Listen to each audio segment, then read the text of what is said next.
It was the middle of the week, and the house was empty again. My wife, Darcy, and my twin daughters were not home, as usual. I don't think it is unreasonable for a man to expect his family to be home when he arrives. It wasn't always this way.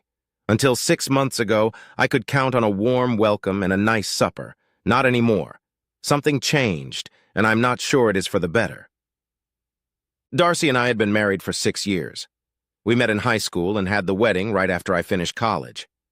I had never been with another girl. Darcy was normal in every way, and I felt comfortable being married to her. She had brown hair, brown eyes, a nice figure, and normal breasts. She didn't stand out, just blended in. Because of this, I never had any reason to doubt her fidelity. Maybe that is the reason I should have. We had 2 beautiful 4-year-old twin daughters, Janet and Janice. I loved them dearly, but Darcy didn't seem to feel the same way. She didn't enjoy the childbirth and insisted that I get fixed immediately afterwards. For the first few years, she would look forward to my getting home, so that I could look after the twins. Then we met Bill and Emily.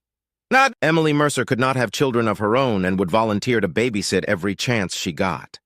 Darcy was elated. She could get out of the house and go shopping or take care of other personal things anytime she wanted. I swear that within 3 months' time, the twins were spending more time with Auntie Em than they were with their own mother. Quite often, the 4 of them would go out together, but usually, Emily would watch the girls while Darcy was running around. Lately, I started to wonder exactly what the running around was that Darcy was doing. It didn't seem to be necessary to be gone that often to support a normal household. Overall, I was happy with my life. I had a comfortable job, a nice home, a late model car, and a picture-perfect family.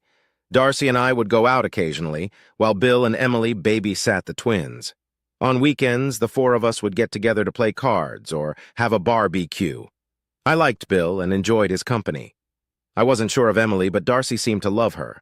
My concern about how my wife spent her free time was not deep enough to cause me to look into things. I just sort of made a mental note of it and moved on. It was a Tuesday morning when things got interesting. I parked my BMW in my reserved spot at work. I was high enough on the food chain to get a parking spot, but not a good one. It was at the end of the lot and on a slant, but better than no slot at all.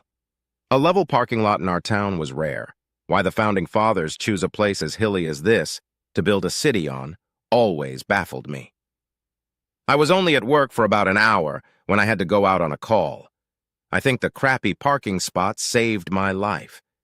It hadn't rained it several days, but there was a wet spot on the ground by my front wheel. Normally, I wouldn't have had a second thought about it, but not today. It was running across the asphalt in small, shiny rivulets. There was a metallic shine to the liquid, and I felt forced to touch it with my finger. It was not water. The BMW was less than a year old, and I could not imagine that anything had broken. I definitely did not want to drive it. 20 minutes later, a mechanic was on his back looking under my car. "I am sorry, Mr. Evans, but I am going to have to report this to the police." A broken brake line has to be reported to the police. Sorry, but that doesn't make sense. I am not an expert at this stuff, but that line didn't break or come loose. It was tampered with. You mean it was cut? No, it wasn't cut. It looks like it was filed or sanded down with something. Things like that don't happen by accident to metal flex lines. This was done on purpose. Don't touch anything and let the cops handle it. How far could I have gone? 2 blocks at the most, and the whole system would have been emptied. With the hills in this town, you would have had a hell of a ride and a nasty stop. Let's leave this and go to the shop. I can give you a loaner until the police are done with it. By the time I left work, the BMW was not there. I finished the day using the free rental car and got home at my normal time. Darcy was home and seemed surprised to see me. "Hi, honey. Did you have a good day? Where is your car? Why are you driving a Ford?" Something seemed suspicious. Why did she choose today to stay at home? Was she waiting for a phone call? I noticed that she didn't have supper ready.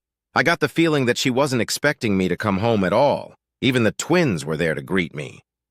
The Beamer was due for a 30,000-mile checkup. They won't be able to get to it until tomorrow. What is for supper? I don't smell anything.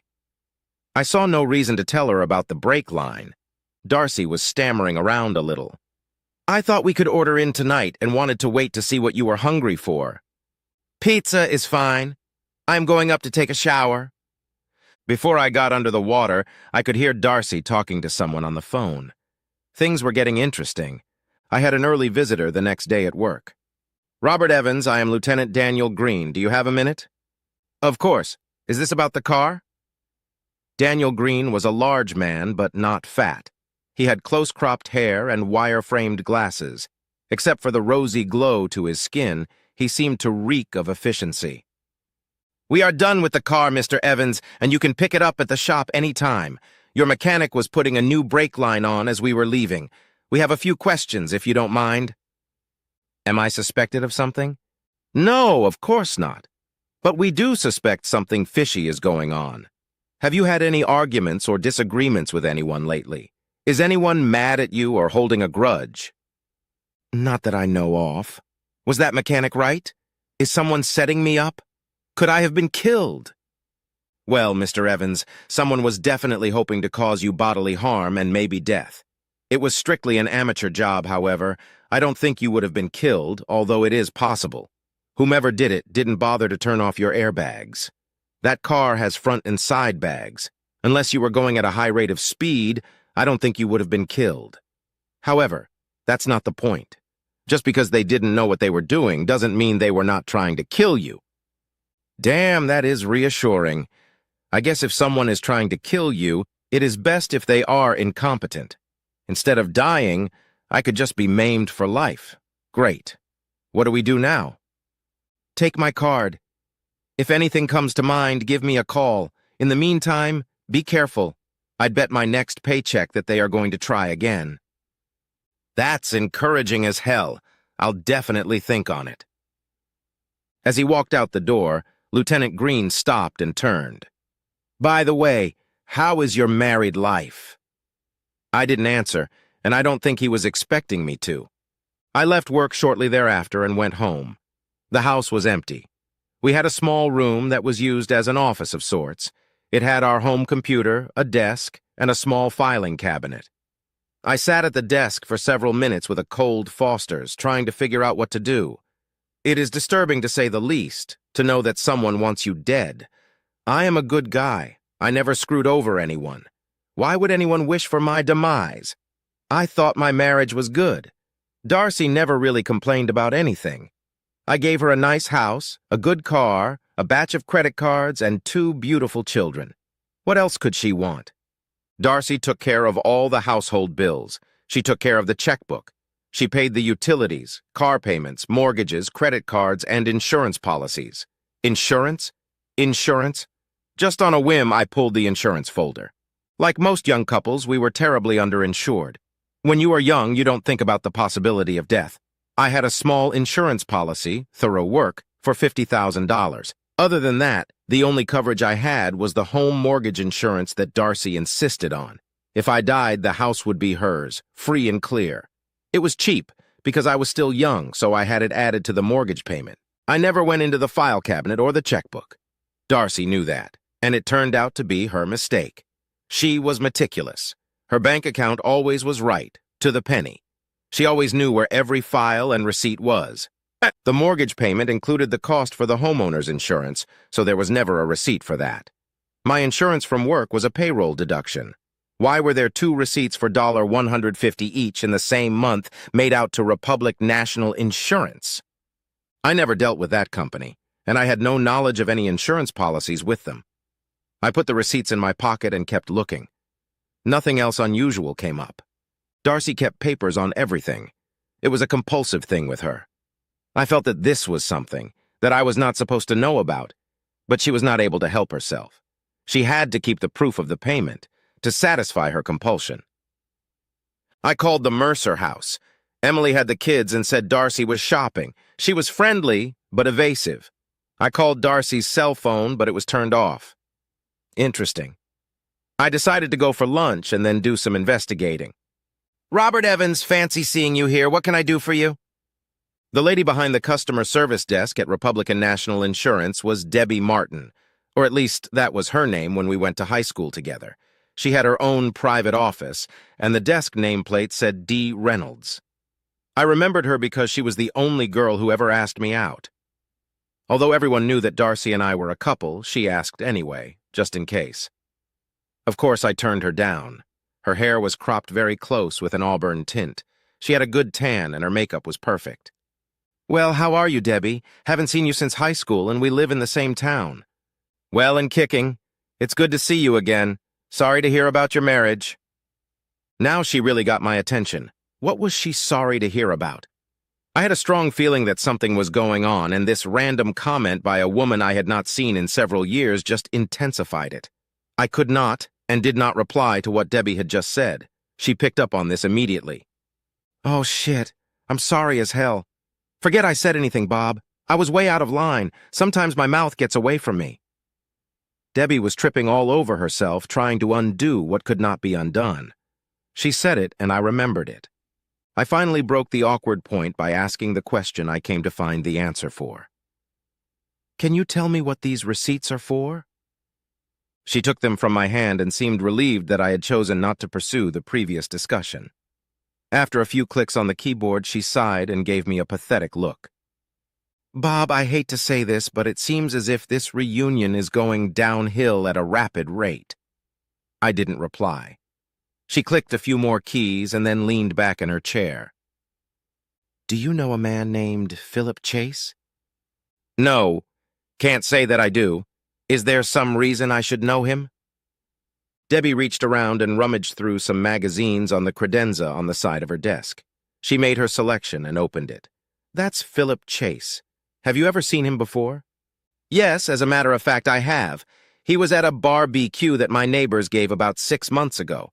I remember him quite well because I felt he was paying too much attention to my wife. I even remember commenting about it to Darcy at the time. What does he have to do with this?" Debbie got up and closed her office door. After returning to her desk, she leaned forward and looked straight into my eyes.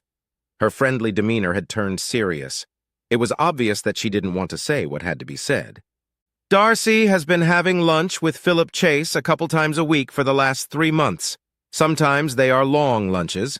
Philip has dropped a few remarks to his co-workers that they are planning to be married in the near future. Nobody else in the company knows Darcy except me. I knew she was married, and I knew it was to you. That's why I misspoke when I first saw you. I assumed that this was something you knew about, and that you were here to settle some insurance questions related to a pending divorce.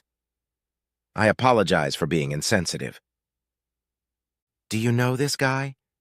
"We work in the same building and for the same company. I always thought he was an asshole and never understood what Darcy saw in him, especially since she had you." I found the last part of that comment to be interesting. "What were the receipts for?" "Technically, you should know. About a month ago, you took out $250,000 term life insurance policies. This was the initial payment on those policies. That is the maximum amount you could get on those policies without a physical. Both policies are double indemnity in case of accidental death. That's a cool $1 million. From the look on your face, I am guessing you knew nothing about this." "Just curious. Who was the agent that wrote these policies for me?" Debbie glanced at the screen quickly. "Surprise, surprise! It was your favorite insurance man, Philip Chase." "I assume I had to sign something at some time?" Debbie turned the screen so that we could both see it, and then paged to both documents. The signature looked like mine, and amazingly enough, in both places were exactly the same, as if it were a copy or some type of facsimile. We both sat and looked at each other. She was waiting for me to say something, and I didn't know what to say. Finally, I reached into my coat pocket and slid Daniel Green's card across to her. "Can you call this guy and explain to him what is going on? I am afraid if I do it, some of the credibility will be lost." Debbie looked at the card and back at me. "Something else is going on here, isn't it, Bob?" "Yeah, I am afraid so." As I got up to leave, she asked one last question. "Am I going to see you again?" I thought about the question a long time. I guess it was only a fraction of a second in real time, but it went deeper in my mind. "Professionally or socially?" "Either." I gestured to the nameplate on her desk. "What about Mr. Reynolds?" "He is long gone." We were both smiling as I walked out the door. It was still early in the afternoon when I arrived at the empty house. I plopped myself down in my comfy chair with a long neck and thought about the situation and the afternoon. It became clear that Darcy met Philip at the party the Mercers gave. Where did they know Philip from, and why did they invite him? How come I never saw him at any functions or parties after that? How did Darcy and Philip become so close in such a short time? How close were they? It seemed like there were more questions than answers at this point. I decided to switch to coffee when the doorbell rang. Things would get a little clearer now. It was a messenger envelope addressed to Darcy and marked personal. After a bit of squabbling, the delivery guy let me sign for it. It was one of those envelopes that could not be opened without totally destroying it. I sat at the kitchen table with the envelope and a new cup of coffee. A razor blade and a bottle of rubber cement was all I need to solve the envelope problem. The contents of the envelope are what really bothered me. After a quick glance at the legal-sized document, I went into the den and fired up the computer and the scanner. 5 minutes later, Detective Green had a copy of the document on his email. I am sure that information obtained this way does not conform to all the complex legal requirements nowadays, but I just waited him to have the information. The document was full of complicated legal terms and came from a law firm about 50 miles from home. It was a legal agreement for William and Emily Mercer to adopt the twins. Darcy relinquished all parental rights to the girls and gave them to the Mercers, lock, stock, and barrel. Nowhere in the document was my name or any reference to me at all. It was as if I didn't exist. A lot of things became clearer now. I was now sure that I had to be a little more careful about having accidents. I left Darcy a note saying that I had to go out of town for a few days, on business. I was sure she would see it, because it was on top of her specially delivered envelope. I checked one last time to be certain that there was no indication it had been opened. I was looking forward to a few nights in a motel. Daniel Green was waiting for me when I arrived at work the next day. He was all smiles. I like it when things come together. I hope I was at least a little helpful. It really helped when we were able to put a name to the fingerprints we found on your car fender. I just wanted to let you know that we are planning on bringing in all 4 people for questioning this morning. We don't think Bill Mercer is involved, but have to question him to make sure.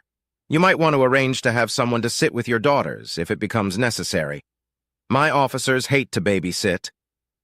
I wasn't actually hurt. What can you charge them with?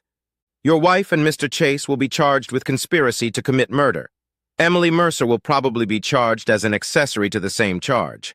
They won't do a lot of time, but it might have saved your life.